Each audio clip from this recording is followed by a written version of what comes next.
Assalamu alaikum dear ones, this is your instructor Miss Komal here, and we are doing our chapter The Polar Explorer from our workbook.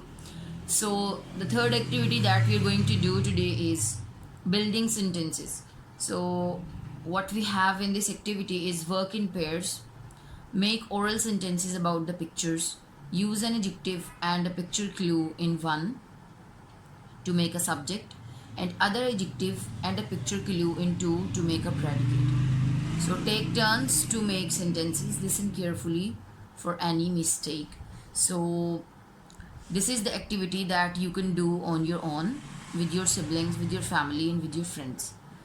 So here you have the clue, here you have the pictures, here you have the words and verbs also to make a subject and to make predicates. So the very next activity is related to the previous one that you're going to do yourselves. And this activity is write 6 sentences with a subject and a predicate from page 24. Do not use the same words twice. Get your classmate to check your sentences. So what you're going to do is you can use these sentences as the previous activity, the answer of the previous activity also, and you can make the sentences on previous page on your own. But I have made these sentences from the picture clues of the previous page. Like the hard-working man, and the predicate is built a large house. And then the clever police arrested the poor thief. Then the hungry girl ate the tasty fish. So these are the sentences that I have made from the previous activity. You can read them and you can make your own sentences also by using the words that have been given on the previous page. So the next activity that we have here is vocabulary. Look and see. So what we have here is discuss the following. What we're going to discuss is read the extract from Amundsen's book My Life and Explorer. In A Polar Explorer, you will notice that Amundsen and his 2 assistants struggle to see who or what is on the horizon coming towards them.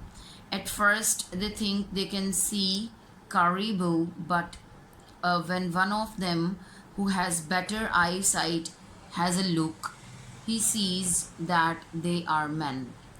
There are many words in English which describe the act of looking or seeing. We use particular words in different situations. For example, there is quite a big difference between the following. Like, he glanced at the house as he walked past, and then he peered into the house as he walked past. So there is a great difference between the verb glanced and peered. But the meanings are same, but the situations are different and the meanings are also different. Talk to a classmate and use some of the passage given below. Discuss what they mean and when you would use them. Like glance mean a quick look, and peered mean to notice something, to look through something. So here you have the words on the next page also. Okay, you can see that these are the phrases that show and that demonstrate the word look and see. Like fail to see, have you noticed, why don't you look, watch carefully, look across the room, strain to see, and staring into the daylight, then have a quick look. So these are the phrases that are used for.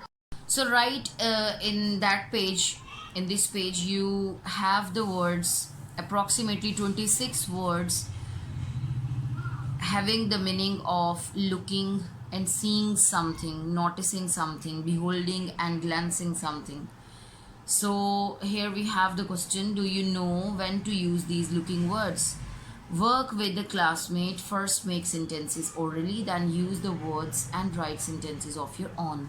So I will help you to make some sentences, but the remaining sentences that are here, you are going to make them on your own. So the first word that we have here is look.